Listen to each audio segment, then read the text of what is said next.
Ya estamos.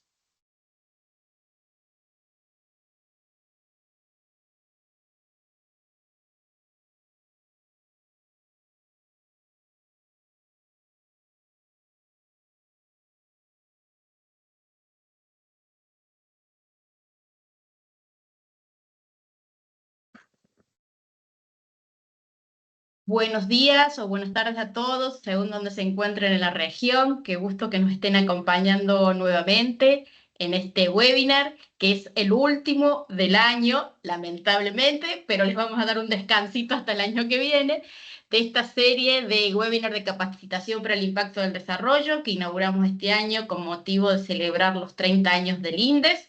Este es el quinto webinar donde Juan Cristóbal Bonnefoy, junto a nuestras queridas panelistas, van a abordar un tema que consideramos de gran impacto en todo lo que hace a la capacitación. Antes de empezar, como siempre, algunos avisos parroquiales, como le digo yo, van a tener silenciados los micros y las cámaras por cuestiones de privacidad de datos y también para evitar también acople con los micrófonos, pero desde este momento ya pueden usar el chat para comentarios, preguntas y también invitarlos a que se presenten, que nos digan desde dónde nos acompañan, siempre es bueno saberlo. Bueno, también comentarles que todos los webinars que hemos desarrollado este año, así como los que hemos desarrollado, que venimos desarrollando desde el 2020, que empezamos con nuestros webinars, algunos semanales, algunas caras conocidas que ya estoy viendo en este chat, se recordarán de cuando teníamos los webinars semanales, los van a encontrar en una página de webinar nuestra que mi compañera Iris ya les va a compartir por si desean ver los webinars anteriores, las grabaciones, el material que se compartió. Si pasamos a la siguiente, rápidamente les voy a comentar la agenda de lo que vamos a abordar hoy. Básicamente, bueno, el coordinador del panel, bienvenido Juan Cristóbal Bonnefoy, quien nos ha acompañado a lo largo de todo el año y en este también, en este webinar de despedida del año, estará él con nuestras queridas panelistas, abordando la temática en un diálogo que pensamos que será enriquecedor para todos. Así que adelante, Juan Cristóbal. Muchísimas gracias, Sonia. Buenos días y muy buenas tardes a todas y a todos. La verdad es que es un placer tenerlos en este webinar. Eh, Durante todo el año, como decía Sonia, hemos realizado un ciclo de presentaciones sobre cómo la capacitación impacta proyectos de desarrollo en distintos ámbitos. Entonces, para cerrar este ciclo, nos parecía súper adecuado pensar, bueno, cómo podemos transmitir a nuestros colegas algo que sea común a a todas estas sesiones. Y la verdad que lo que es común a todas estas sesiones es cómo evaluamos el impacto de las intervenciones de capacitación. Y no solamente cómo evaluamos el impacto, sino que cómo le damos seguimiento a nuestros ex participantes y reconocemos no solamente lo que han aprendido, sino que además reconocemos cómo lo están implementando, de qué forma está impactando sus organizaciones, etcétera. Entonces, para eso, este panel sobre Meira es súper indicado. Pasemos a la siguiente, por favor. Quiero presentarles a nuestros tres panelistas invitadas, Estela Porto, Jackie Pinto y Andrea Atis. Les voy a pedir a cada una que se presente brevemente, por favor. Estela, adelante. Bueno, buenos días o buenas tardes, dependiendo de dónde están. Varios de ustedes seguro me conocen. Soy la lead del grupo del aula virtual. Y bueno, con todo lo que hacemos de desarrollo de cursos, también hoy les vamos a contar un poquito de una nueva metodología de evaluación de impacto. Te paso la palabra, Jackie. Muchas gracias, Estela. Bueno, buenas tardes, buenos días a quienes nos acompañan en esta sesión de hoy. Bueno, yo he venido colaborando con el BID y con el aula virtual en proyectos de diseño instruccional y en el diseño un poco de este marco que vamos a compartir el día de hoy, que se alinea mucho con lo que yo considero que es mi pasión de vida de toda la vida, ¿no? Que es justamente el aprendizaje, y esto desde la perspectiva de cómo el aprendizaje tiene un efecto transformador en las personas y en las instituciones, en los entornos.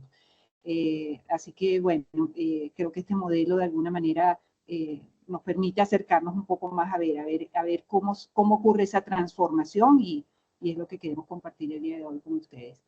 Adelante, Andrea. Muchas gracias, Jackie. Bueno, buenos días, buenas tardes a todos y todas. Muchas gracias por acompañarnos del otro lado. Yo soy la más nueva en estos seminarios. Este es el primer encuentro que voy a acompañarlos. También estoy colaborando con el aula virtual hace 2 años. Trabajo en la parte de diseño, en el acompañamiento de las propuestas. Y tenemos un punto en común con Jackie, que este marco combina 2 de mis pasiones. Soy de base socióloga y también tecnóloga educativa, y a través de Meira pudimos explorar un poco esto de medir el impacto, qué pasaba con lo que nosotros hacíamos y proponíamos en las capacitaciones luego que finalizaba el curso, y una vez que cerrábamos empezamos a ver y a vislumbrar un poco qué sucedía con todo ese trabajo que habíamos hecho en el contexto específico de nuestros participantes, y eso es lo que queremos compartirles hoy. Súper, muchas gracias a las 3. Pasemos a la siguiente. Bueno, como describía Sonia al principio, hemos estructurado este webinar en base a una serie de preguntas que vamos a ir compartiendo con nuestras entrevistadas. Y quiero primero partir por Andrea. Y me gustaría que nos describieras cuáles son las principales dificultades que enfrenta la evaluación de la efectividad y del impacto del aprendizaje. ¿Cuáles son como los desafíos, por así decirlo? Perfecto.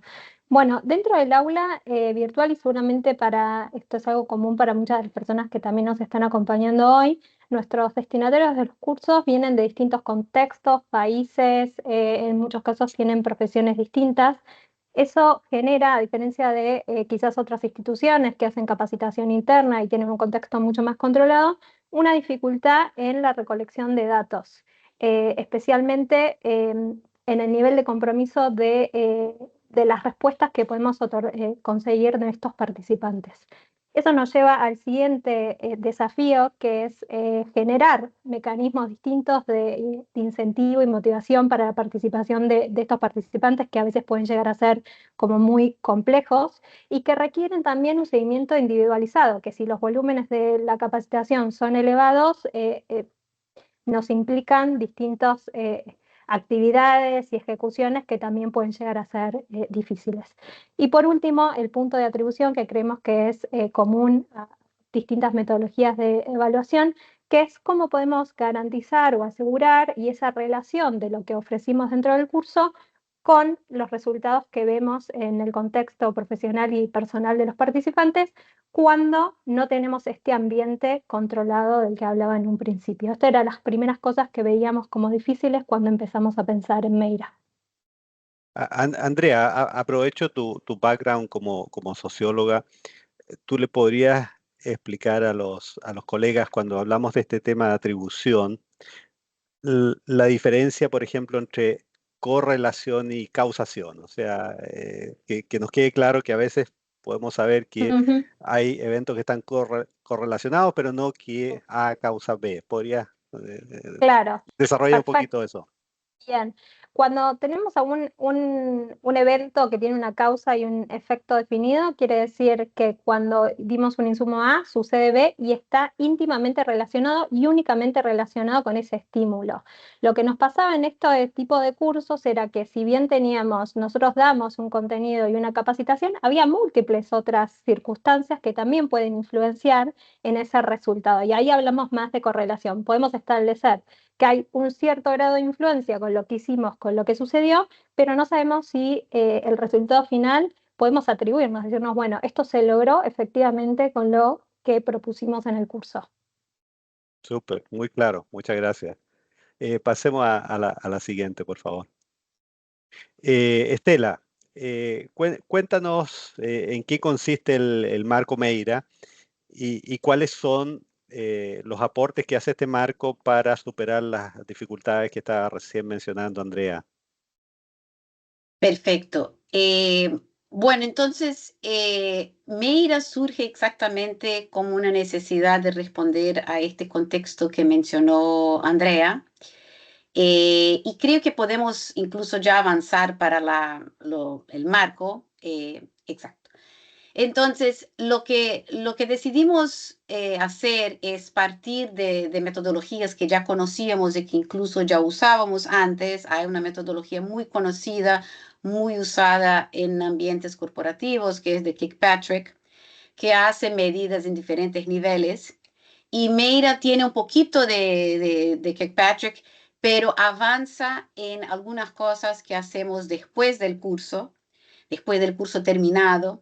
Y también hay un elemento importante que les voy a mencionar, que es el tema de reconocimiento, que no hace parte de Kirkpatrick, ¿no? Entonces, ahí, ¿por qué quiero resaltar esto? Porque muchas veces cuando estamos evaluando algo, tenemos una postura de solamente medir y no hacer nada, no tener ninguna acción sobre las personas a quienes estamos a medir. Meira no es así. Meira tiene un carácter distinto porque mide, pero también tiene intervenciones. Entonces, quiero que ustedes tengan esto en mente para poder entender cómo funciona. ¿Bien? Entonces, no es un esquema distante de los estudiantes, pero sí es un marco que hace una intervención apoyando el aprendizaje. Entonces, Meira tiene 5 pilares, 3, y cada uno de estos pilares es, la verdad, mediciones que hacemos de diferentes cosas asociadas al proceso de aprendizaje y al efecto del aprendizaje en los participantes. De entre estos 5 pilares, hay 3 pilares, los primeros, 1, 2 y 3, que son medidas que hacemos con información del curso, del participante dentro del curso. Y después, 2 otros pilares más, el 4 y el 5, que son, la verdad, la novedad, la gran novedad de Meira, que son medidas que se hacen después. Entonces, empecemos con el primero. El primero pilar, que llamamos de dedicación, ahí son medidas de nivel de participación de las personas dentro del curso. ¿Y qué pueden ser estas medidas? Pueden ser sencillamente visitar el curso, hacer las actividades, participaciones en foro. Todo esto son medidas diferenciadas de dedicación. Después pasamos al pilar 2, que es el pilar de percepción y apreciación. Y ahí tenemos que mirar estos pilares uno sobre el otro. O sea, hay la dedicación. Sobre esto medimos la percepción y apreciación. ¿Y qué es esto? Es a través de encuestas medir cómo el participante se siente de que ha aprendido. Ustedes seguro han hecho encuestas de satisfacción al final de un curso y eso sería una medida de percepción y apreciación. ¿Cuánto ves que has aprendido en el curso? No son cosas muy detalladas ni muy precisas, pero son importantes. ¿Por qué? Porque la sensación que alguien tiene sobre su aprendizaje es importante. Entonces, este es el pilar 2.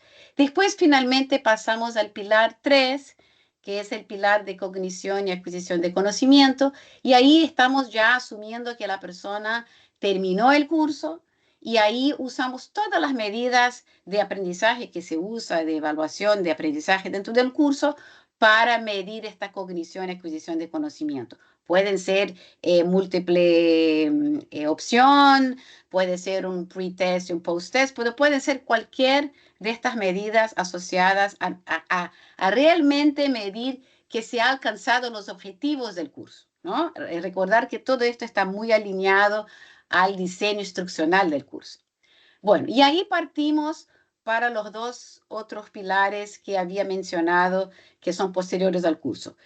Pero hago un comentario. El pilar de cognición y adquisición es el primero que tiene reconocimiento, y ahí nos conectamos con un tema muy, muy importante para nosotras, que es el tema de las credenciales digitales. Entonces, en el pilar 3, cuando una persona termine el curso de manera exitosa, ella es reconocida por poder mostrar que ha alcanzado los objetivos del curso de cognición y adquisición de conocimiento y recibe su credencial por esto. Bueno, terminó el curso y ahí partimos para los pilares 4 y 5. Entonces, en el pilar 4 lo que hacemos es un poquito de tiempo después del curso, volvemos a los participantes y les pedimos que nos muestren un plan, que nos muestren de una manera muy clara su intención y compromiso de usar lo que aprendieron. Y esto es muy importante, y ahí vuelvo al punto que había mencionado antes, de que este marco no es distante de los participantes, estamos, la verdad, hablando directamente con los participantes a pedir que nos muestren un plan de usar lo que aprendieron. Y ahí los participantes someten un plan, lo revisamos y si está de acuerdo, si está alineado con los objetivos, si la gente puede mostrar que en poco tiempo va a conseguir llegar a una evidencia, les damos el segundo reconocimiento a través de credenciales y ahí reciben una credencial específica asociada a intención y compromiso en este curso. Bueno, si pasaron por esta fase, recuerden que esto es acumulativo, ¿no? Pasaron por esta fase, bueno, nos damos un tiempo muy de acuerdo con la temática del curso, muy de acuerdo con el plan que las personas tienen, pero tampoco muy distante, porque esto no por el tema que mencionó Andrea de atribución, no podemos estar años después de haber tomado el curso. Volvemos a las personas y decimos, bueno, ahora que ha pasado un poquito de tiempo y tú tenías este plan, me cuenta la historia de haber implementado este plan. ¿Qué has conseguido alcanzar? Y esto es el último pilar que llamamos de transferencia y historias de impacto.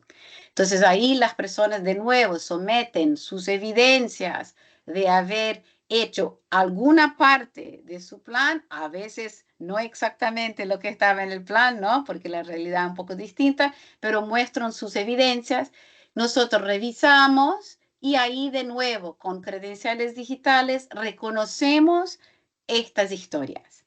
Entonces, al final de este ciclo, tenemos historias, tenemos un plan y tenemos historias contadas por las personas que han terminado el curso, que muestran con evidencias muy claras de que han usado lo que han aprendido. Entonces, es muy distinto de sencillamente tener números, es sí un marco que busca tornar visible historias reales de las personas de manera individual. Y ahí invito a Jackie y a Andrea que si quieren añadir algo ahí, porque a veces cuando comentamos esto nos saltamos de puntos importantes. Yo solo quiero comentarles algo, que en los últimos 2 pilares la participación es voluntaria. Les preguntamos a las personas que si quieren participar, les contamos desde el principio del curso que esto va a ser una trayectoria que va más allá de la propuesta inicial de formativa que puede llegar a ser el curso, y aquellas personas que estén dispuestas participan voluntariamente. Podemos pasar, Iris, porfa. Estela, ¿puedes volver, Iris? Sí. Una sola pregunta que yo creo que surge siempre cuando se ve esta gráfica. Este pilar cuarto de intención y compromiso, de la experiencia que ustedes han observado, ¿hay alguna característica sobre las personas que tienden a participar? O sea, porque me da la sensación que es un cambio bastante importante. Pasas de ser un sujeto pasivo durante el curso a un sujeto activo del proceso de aprendizaje a posteriori del curso. Entonces, ¿hay alguna característica, hay algo que ayude a que los ex participantes se comprometan a este cuarto pilar? Porque como lo describía Andrea, es voluntario.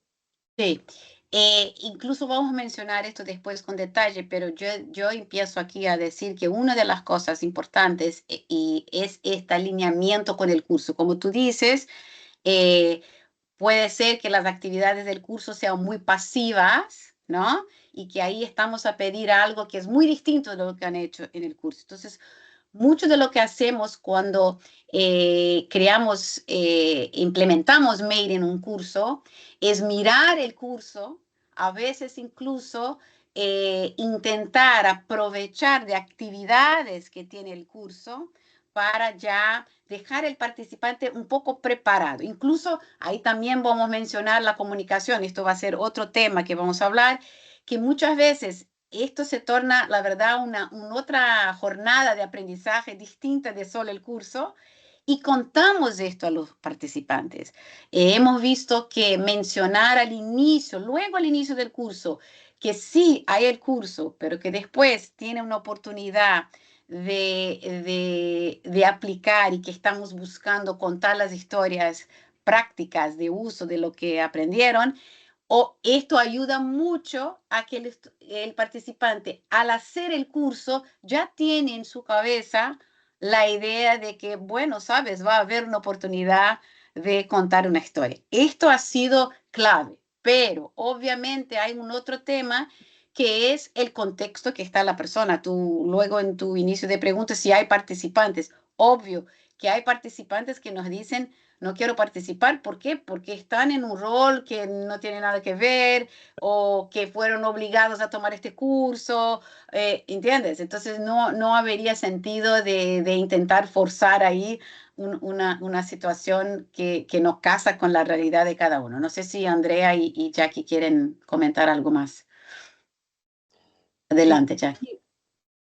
Sí, un poco según la pregunta de Juan Cristóbal, respecto a las características, digamos, generales de los participantes que entran en estas siguientes etapas, ¿no? Y sobre todo en esta de intención y compromiso, ¿no? Andrea mencionaba anteriormente que a partir de aquí es un proceso voluntario. Entonces, ¿qué es lo que observamos? Primero observamos que hay un interés de participar en estas siguientes etapas que suele ser bastante numeroso en función de la cantidad de participantes del curso. Y sin embargo, a la hora de concretar la presentación de una evidencia, por ejemplo, en el pilar de intención y compromiso, donde muestran un plan de acción de cómo vas a aplicar lo que aprendiste en el curso, estas cifras comienzan a disminuir, ¿no? Entonces, pero en principio, ¿quiénes son los que permanecen a lo largo del resto del proceso, fuera del curso? Generalmente han sido personas que han tenido un resultado destacado dentro del curso propiamente, ¿no? Es decir, que pudiéramos de alguna manera, utilizando lo que explicaba anteriormente Andrea de la correlación, pareciera haber una correlación entre la motivación y el interés que tuvo el participante durante el curso con esa motivación e interés de continuar efectivamente en las siguientes etapas. Y otro aspecto aquí importante, que de alguna manera también lo mencionó anteriormente, es que este es un marco que no, digamos, no, si nos ponemos a ver cifras, no pudiéramos decir que, oye, que estamos buscando algo con significación estadística, ¿no? Con altos volúmenes de participación, ¿no? Porque, bueno, por todas las características de los cursos, del contexto donde se llevan estos cursos, no es viable para hacer este tipo de mediciones con significación estadística, y por eso el foco es en esas historias de logro individuales, ¿no? Un poco más adelante vamos a comentar porque no se queda allí solamente, ¿no? Nosotros exploramos un poco también cómo esto, cuando las personas logran transferir el aprendizaje a sus contextos, primero a través de un plan de acción y luego a través de acciones concretas, cómo eso les ha impactado personalmente en los procesos de sus instituciones y en las instituciones propiamente, ¿no? Entonces ahí podemos tener un poco más de visión de justamente eso que queremos medir, que es ese impacto del aprendizaje aplicado. Súper clara ambas explicaciones. Muchas gracias. Pasemos a la siguiente, por favor. A ver, Jackie, aprovecho que estás dando esa explicación. Me gustaría pasarte esta pregunta a ti. Estábamos hablando recién sobre el tema del reconocimiento y cómo usamos las credenciales digitales o las insignias abiertas. Y en ese sentido, ¿cómo contribuye el tema del reconocimiento que todos los seres humanos nos gusta en este proceso de evaluación de impacto y cómo, en particular, cómo afecta a las personas que reciben estas insignias abiertas durante el proceso, en cada una de las etapas? Si nos puede comentar eso, por favor. Claro, con gusto. Bien, tal como vimos en la descripción del marco, hay 3 instancias en las que se otorga reconocimiento a través de insignias abiertas, ¿no? En primer lugar, para aquellas personas que tal vez no han tenido aproximación al tema de las credenciales digitales o las insignias abiertas como tal, es importante mencionar que este es un tipo de credencial digital que por sus características, por la tecnología que la soporta, permite varias cosas que son muy beneficiosas para las personas que las reciben. Por un lado, cada insignia contiene un mundo de información mucho más amplio que el que podemos ver en los certificados tradicionales que se obtienen en un curso, donde se dice, fulanito de tal completó exitosamente el curso tal que fue de tantas horas, ¿no? En cada insignia hay una cantidad de información que está guardada allí en la insignia que describe cuáles fueron los objetivos que la persona logró, qué tipo de actividades realizó, cómo se evaluó los logros que están representados en esa insignia. Así que toda esta información es mucho más amplia. Y por otra parte, estas insignias también tienen la cualidad de que pueden ser compartidas por la misma persona receptora a través de distintas vías. Por ejemplo, lo puede colocar en una página web, lo puede colocar en sus redes sociales, puede, por ejemplo, pasarle el enlace de sus insignias a una persona que necesita validar de alguna manera qué competencias tiene esta persona y la persona que va a validar puede visualizar todo ese mundo de información que está en las insignias, ¿no? Así que también es un complemento muy valioso para lo que es bueno, la experiencia y las competencias que que ha desarrollado cada persona. ¿Bien? Entrando específicamente en el reconocimiento que se logra a través del MEIRA, hay varios aspectos acá importantes, ¿no? Lo primero que, como ya mencionamos, estamos focalizando el proceso de evaluación en esas historias de logros individuales, o sea, en lo que cada persona logra hacer para transferir lo aprendido a su contexto, ¿no? Y aquí el foco cambia por ser esto de las historias individuales, cambia del foco de verlo como, bueno, tanto porcentaje de personas aprobaron el curso, a verlo como el participante está realmente en el centro de este proceso. O sea, tu historia, lo que tú estás contando es lo que para nosotros tiene valor. Tú eres el centro de ese proceso, el participante. Otro aspecto muy, muy importante es que este proceso de evaluación y reconocimiento a su vez está contribuyendo a esto que llamamos el aprendizaje continuo. ¿Por qué? Indudablemente, con la primera insignia que se recibe en el curso, el participante estuvo en un proceso de aprendizaje que tuvo que demostrar a través de las distintas actividades evaluadas del curso. Cuando ya pasamos a las siguientes instancias que ocurren posterior al curso, aquí se produce, digamos, estrategias que están comprobadas hoy en día que contribuyen a reforzar el aprendizaje, porque cuando yo tengo que revisitar lo que vi en el curso, ubicarme en mi contexto y decir, ok, eso que yo vi en el curso, ahora cómo lo voy a ver acá en mi contexto, cómo esto puedo concretarlo en un plan de cosas que yo puedo llevar a mi realidad y después finalmente las llevo realmente a través de acciones específicas en el último pilar, ese proceso de revisitar lo que aprendí en el curso transferido a mi contexto está reforzando el aprendizaje. Y lo refuerza de dos maneras. Refuerza, por supuesto, porque trabajo sobre lo que vi en el curso, pero además esa adaptación que el participante tiene que hacer para su contexto es un proceso de aprendizaje como tal.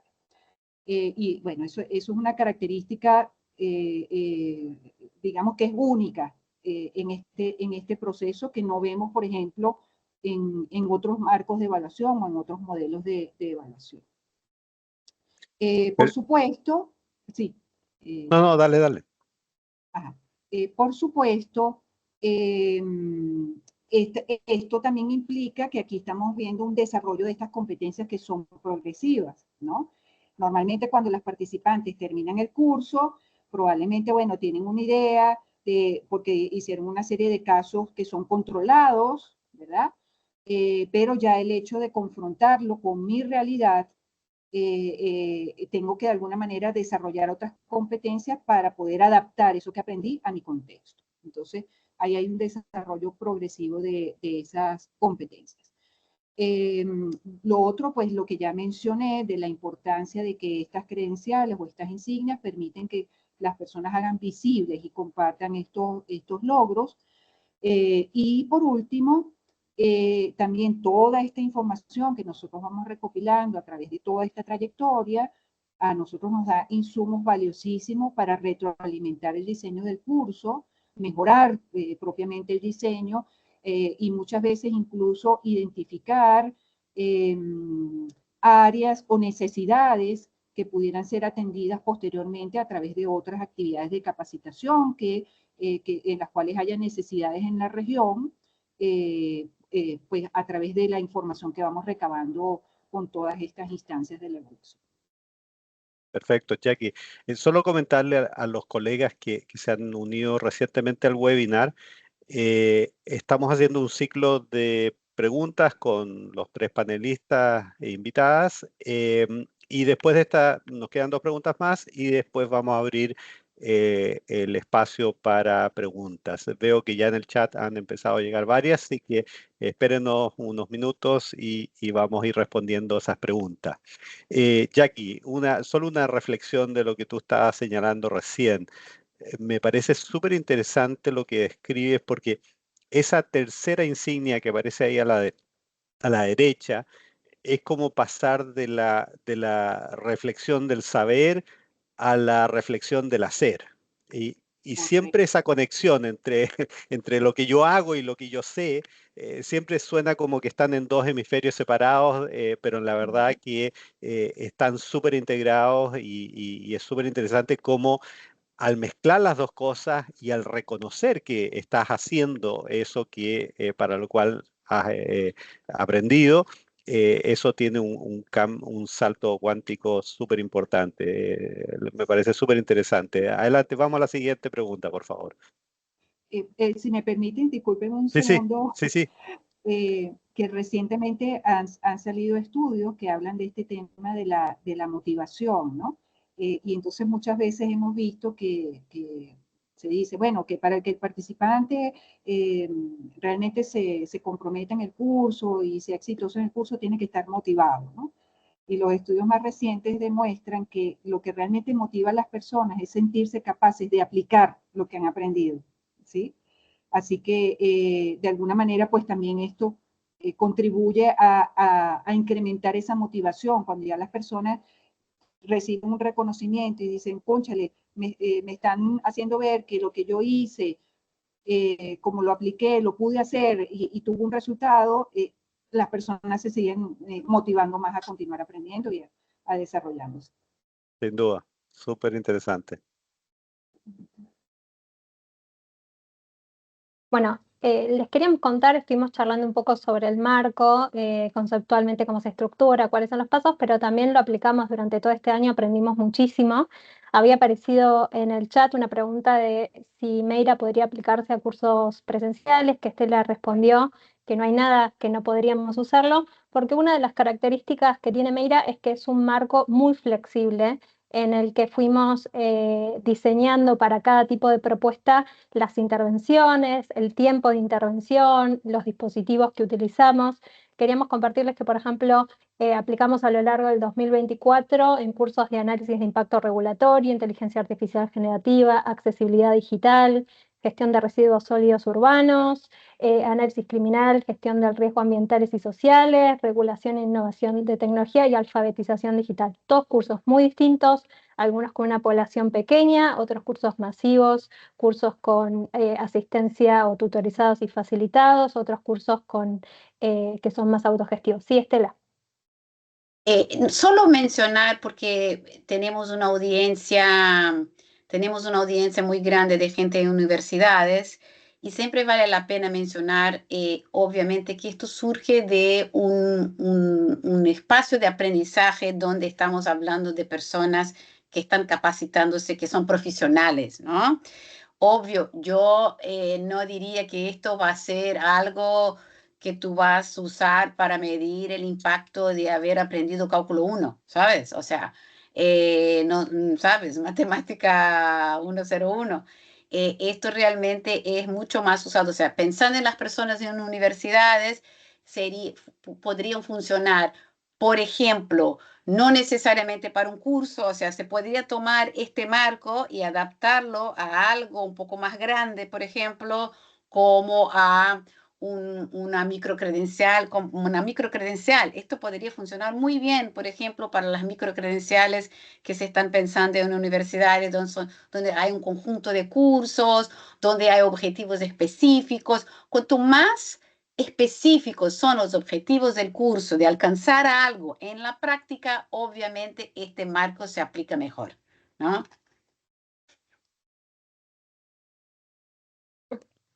Perfecto, gracias.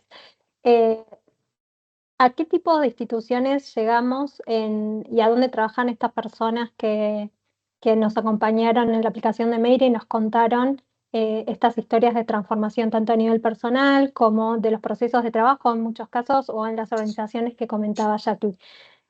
Ministerios, secretarías y oficinas de mejora regulatoria, dependencias de gobierno, alcaldías, que son gobiernos subnacionales. Hubo también muchos casos de personas trabajando en universidades, escuelas de educación inicial, y los perfiles también fueron muy variados: jefes de división, funcionarios públicos, oficiales en entidades gubernamentales, personal interno del mismo BID, estudiantes también y profesionales independientes. O sea, el marco pudo adaptarse a recoger evidencias de distintos perfiles, en distintos contextos, de distintas temáticas. Y eso era lo que queríamos compartir.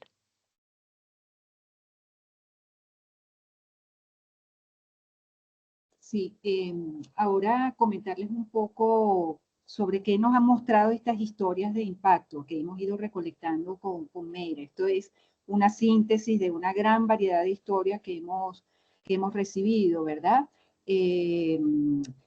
Por ejemplo, muchas personas que refieren sin duda cómo su desempeño laboral ha mejorado una vez que han transferido esto que han aprendido en el curso, ¿no? Por ejemplo, tenemos personas que tomaron el curso de inteligencia artificial generativa para la función pública o interno en el BIT y han mostrado cómo, por ejemplo, han empezado a incorporar el uso de esta tecnología en actividades muy específicas de su contexto, y cómo eso les ha ayudado a agilizar sus tiempos, a obtener productos como más focalizados hacia lo que estaban buscando. Historias, por ejemplo, que muestran cómo este tipo de trabajos donde hay que hacer revisión documental muy extensa, entonces cómo se agiliza el proceso, porque en el curso aprendieron cómo utilizar la tecnología para lograr este tipo de fines. Otra de las historias que solemos ver tiene que ver con las mismas personas que pasaron por el curso. La forma como lo transfieren a su contexto es a través de divulgación del conocimiento. Estas personas se han encargado, por ejemplo, de realizar capacitaciones internas en sus instituciones de forma de difuminar esto que aprendieron en el curso.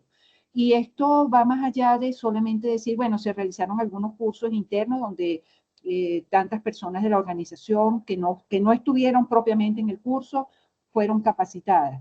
Va más allá de esto, porque lo que se ha buscado con estas capacitaciones, por ejemplo, es el que estas buenas prácticas que adquirieron en los cursos sean extendidas a través de la organización, o, por ejemplo, el mismo hecho de unificar lenguaje, el hecho de que todas las personas que trabajan en un tipo de, por ejemplo, en análisis de impacto regulatorio, empiecen a manejar la terminología adecuada y no que como que cada quien usa la terminología que conoce, ¿no? Entonces se empieza a estandarizar el uso del lenguaje y de las metodologías.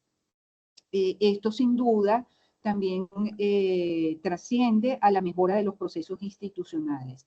Al transferir todas estas buenas prácticas, varias de las historias reflejan cómo, por ejemplo, se han mejorado los tiempos para hacer cierto tipo de revisiones o para emitir nuevas normativas, ¿verdad? O, por ejemplo, para llegar a más cantidad de participantes desde el punto de vista de accesibilidad. Entonces, hay muchas historias que reflejan cómo se dan este tipo de mejoras institucionales. Por supuesto, ya mencioné brevemente esto del desarrollo de competencias profesionales, ¿no? Que las personas van pues viendo como más tangible en el momento que las aplican en su contexto. También muchas veces hemos visto historias donde lo que las personas aprendieron en el curso les permite como trazarse como plan de acción y luego lo implementan en hacer un análisis de, bueno, déjame ver, basado en que ahora conozco que existe esta metodología o estas buenas prácticas, cómo lo está haciendo mi institución, mi organización y cuáles pudieran ser oportunidades para mejorar, para nosotros alinearnos con esas buenas prácticas, ¿no? Y eso nuevamente, aquí hay varias como que se influyen mutuamente, ¿no? Estas oportunidades muchas veces han llevado a incorporar estas buenas prácticas que trascienden en estas mejoras de procesos institucionales. Y también cómo las personas han podido demostrar que esas metodologías y prácticas son adaptables perfectamente y funcionan en sus contextos. Es decir, no son cosas que se quedan en que en el curso lo vimos de una manera, pero cuando llegué a mi contexto, pues nada que ver, no servía, ¿no? O no encontré la manera de trasladarlo a mi contexto, ¿no? Muchas personas reflejan pues que sí, que justamente todas estas buenas prácticas que aprendieron las pueden transferir a su contexto y tienen la capacidad además de hacer las adaptaciones que sean necesarias para que funcionen en su contexto. Todo esto, por supuesto, apartando el significado que tiene para las personas que entran en estas etapas de la evaluación de impacto, desde el punto de vista motivacional y de reconocimiento, desde el punto de vista de lo que son los cursos y las capacitaciones que hace el BID, pues nos dan esa información de cómo está impactando realmente lo que se aprendió y estos cursos en los distintos entornos donde luego los participantes transfieren esto.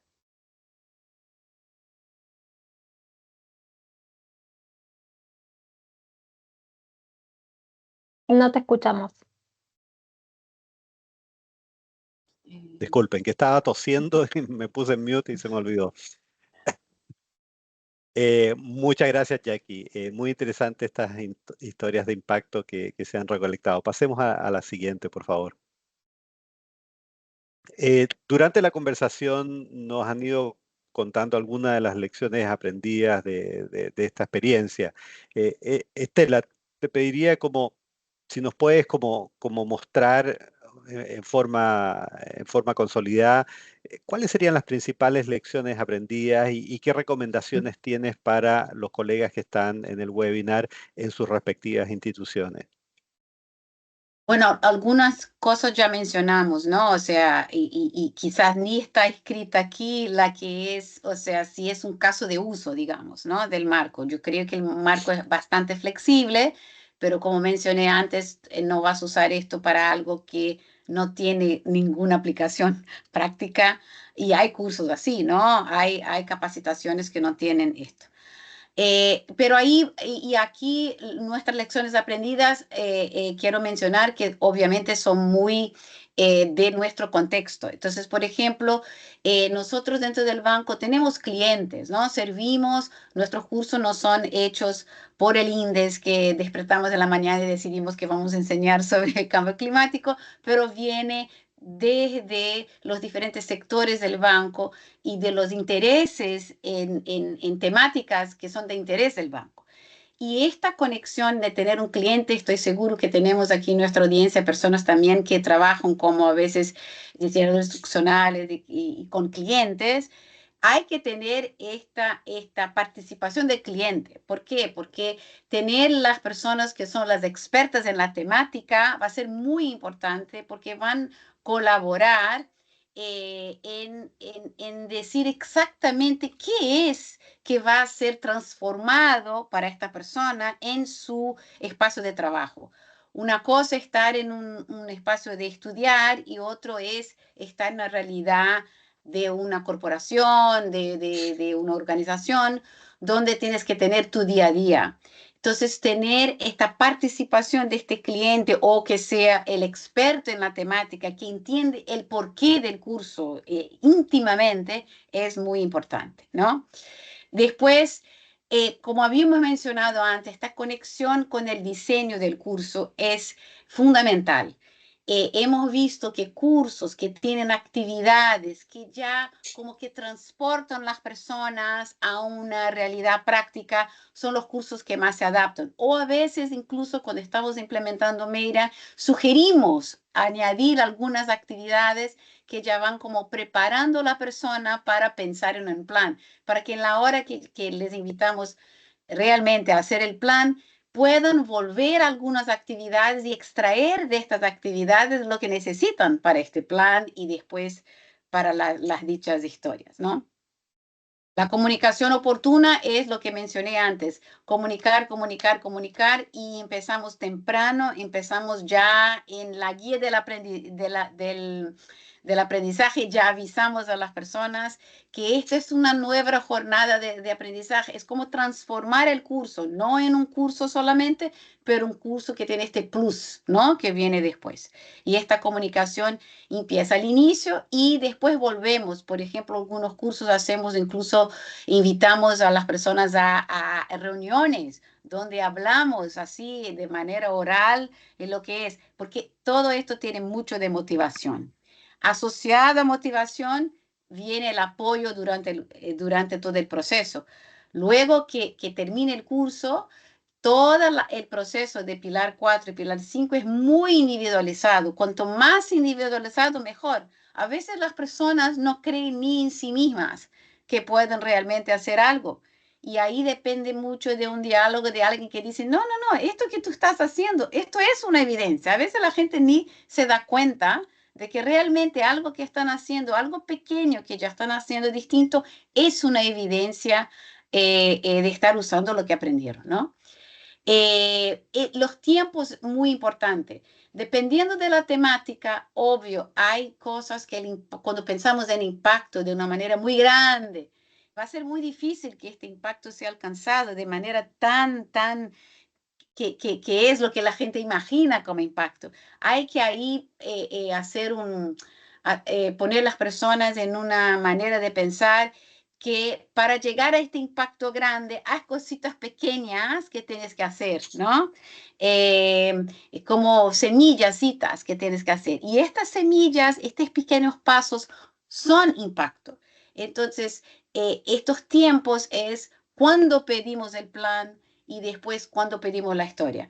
No puede ser muy rápido porque no da tiempo de las personas a hacer en algo, pero también no puede ser muy distante porque, como mencionó Andrea luego al inicio, el tema de la atribución que tanto preguntó Juan Cristóbal, cuanto más distante estamos del curso, más flojo queda la asociación del curso con algo que se hace en la práctica. Entonces, hay ahí un lugar que no es específico, que va a depender de la temática, pero yo diría que no puede ser muy distante. Yo diría que muchos meses después este marco no se puede aplicar. Y ahí un poco, no sé si hay esta pregunta, pero diría a cualquier persona que quiera usar el marco que tenga esto en mente.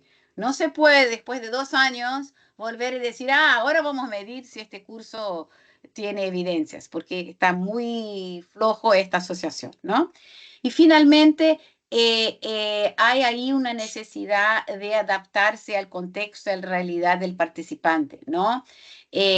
Muchas veces lo que vamos a pedir en términos de evidencia tiene que ser flexibilizado y tener un poco de formalidad, porque de nuevo quieres una atribución, quieres algo que puedas decir que viene del curso, pero hay que adaptarse y ser muy flexible porque cada persona va a tener un contexto distinto que pueda aplicar lo que ha aprendido, a veces con perspectivas muy distintas dependiendo del curso. No sé si Andrea y Jackie, que están ahí muy en contacto con los participantes, quieran añadir algo sobre esto. Quizás solo agregar que observamos también que cuando comunicamos el proceso de Meira al inicio de los cursos, funciona también como un incentivo en la finalización del curso mismo. Saben que hay una posibilidad de extenderse un poco más y eso los motiva para seguir, participar de las actividades del curso y seguir avanzando.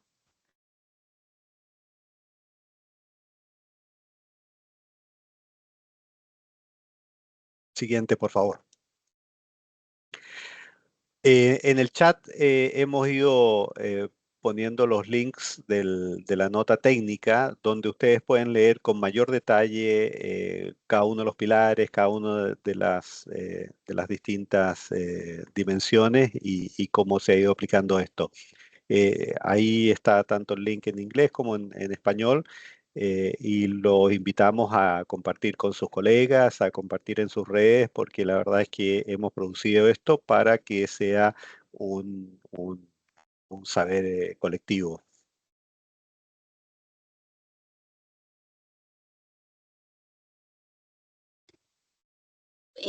Pasamos a las preguntas. Esto. Perfecto. Y yo no sé qué orden quieres usar, pero hay una pregunta de Nubia que me De parece Nubia, excelente. exactamente. Sí, Me parece excelente. Nubia pregunta, ¿cuáles son los parámetros que se utilizan para evaluar los relatos o historias que son contadas por los participantes de un determinado curso? Yo empecé a contestar, pero sería una respuesta muy grande. La verdad, esto está muy asociado a la flexibilidad que acabo de decir, a formalidad, flexibilidad que estaba contando, y va a depender muchísimo de la temática, Nubia.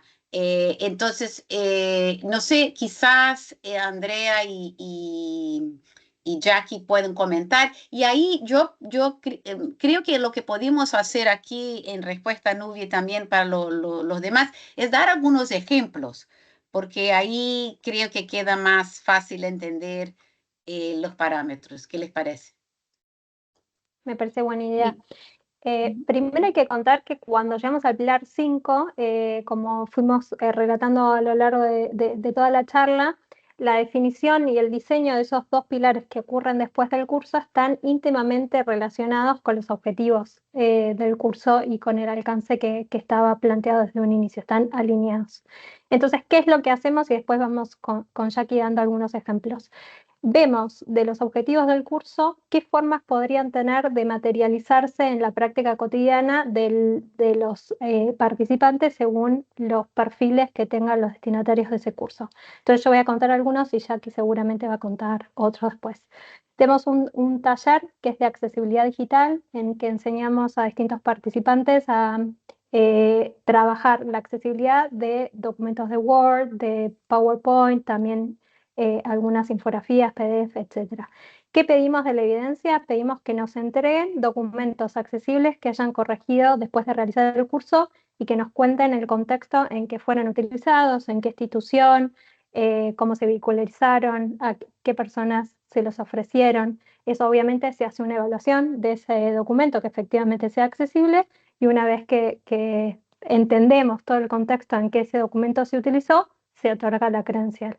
Y para contar otro caso de análisis criminal, es un curso introductorio que tenía como foco poner el uso de cierta terminología en común.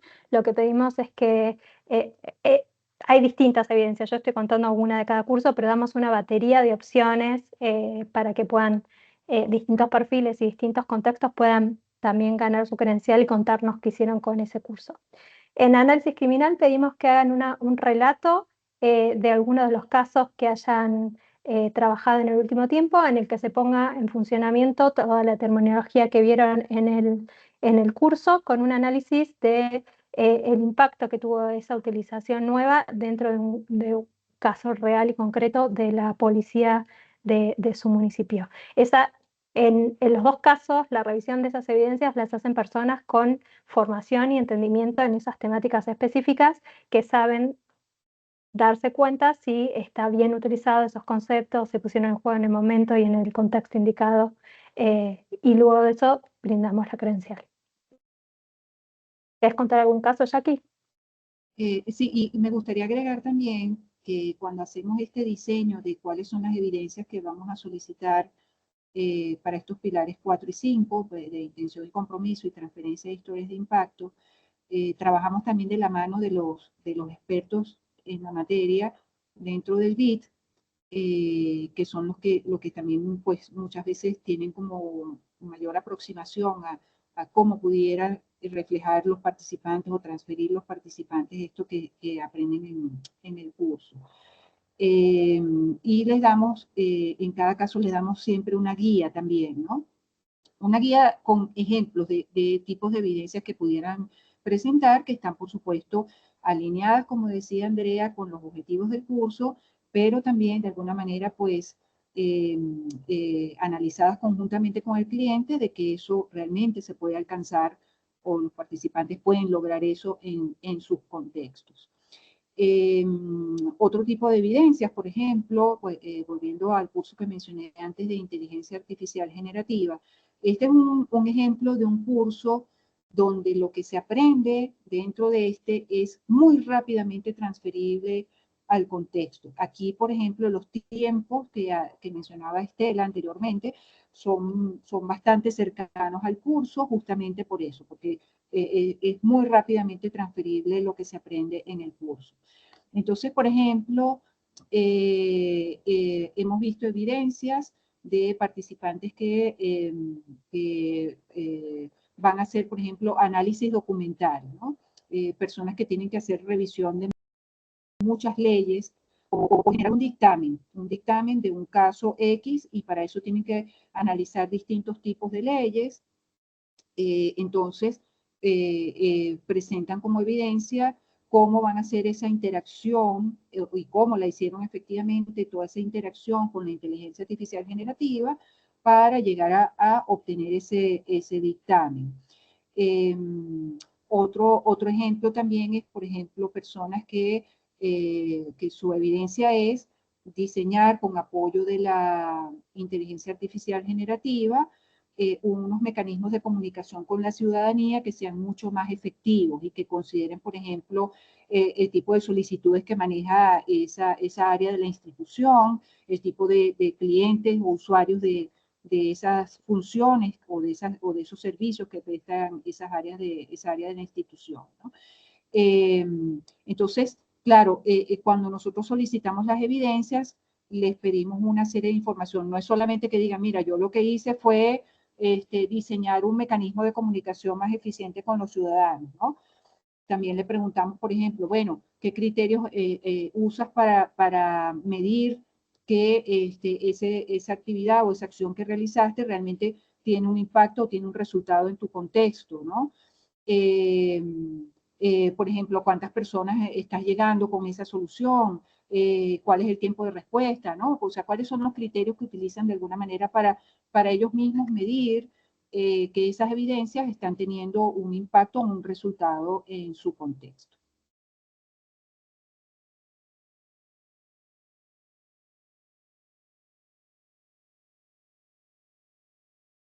Gracias, Jackie. Bueno, estaba haciendo un barrido de las preguntas en el chat, pero bueno, tanto Estela, Jackie y Andrea han venido respondiendo. Creo que estamos con todas las que habían sido planteadas. Les compartimos y pasamos a la siguiente, la insignia, Andrea, y yo les voy a dejar también el link para descargarla aquí en el chat. Como siempre, por vuestra participación, por acompañarnos a lo largo de este webinar. Escaneando el código QR o accediendo al link podrán obtener la credencial.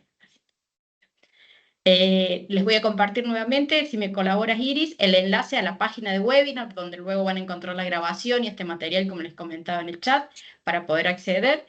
Y bueno, Juan Cristóbal, te traslado la palabra de cierre y de despedida del ciclo. Adelante, por favor. Muchísimas gracias, Sonia. La verdad es que esta sesión ha sido fantástica. Sintetiza, como decíamos al principio, el trabajo de todo un año de algo que es súper importante, cómo veis el impacto de nuestras intervenciones de aprendizaje. Quiero agradecer a Estela, a Jackie y a Andrea por dos cosas, o sea, una, por su participación hoy día en el webinar y dos, por su compromiso con la temática y haber empujado esta nota técnica y en su compromiso permanente para compartir esto con los colegas de América Latina y el Caribe que están aquí en esta sala, pero que además hay otras instancias en que hemos diseminado este nuevo marco de evaluación. Así que los invitamos a participar el próximo año en nuevas sesiones que vamos a tener, porque la verdad es que este tema de cómo impactamos a nuestras comunidades, a nuestras sociedades, sigue siendo una tarea para todos. Muchas gracias a las tres.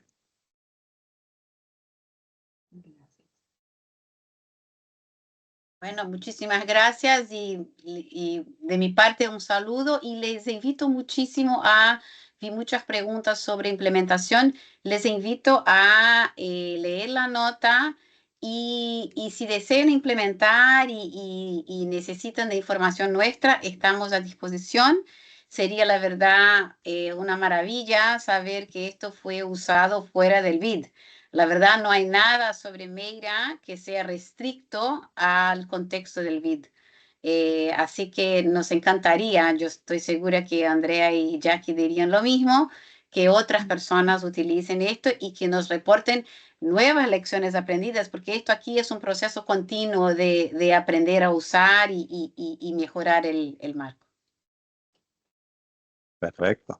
Muchas gracias a todas y a todos. Que tengan un excelente día. Chao.